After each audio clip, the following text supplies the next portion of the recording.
Hello to all my friends out there. So tomorrow starts the diet again, but I'm going to switch this diet up because I dislike the low carb diet. So these are my breakfasts for a week.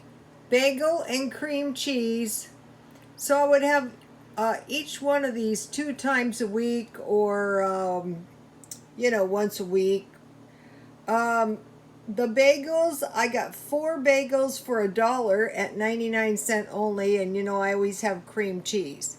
So they give you 4 bagels. So if you have bagels twice a week, when you buy a package of bagels, you get enough bagels for two weeks. Cereal and milk, just a little bowl of cereal. What I usually do is when I eat the third meal, it's in the middle of the night. So I just ate a bagel and cream cheese. Breakfast burrito. Okay, they have small breakfast burritos that are egg and they're frozen, so I'm going to pick up 2 of those. Egg and toast.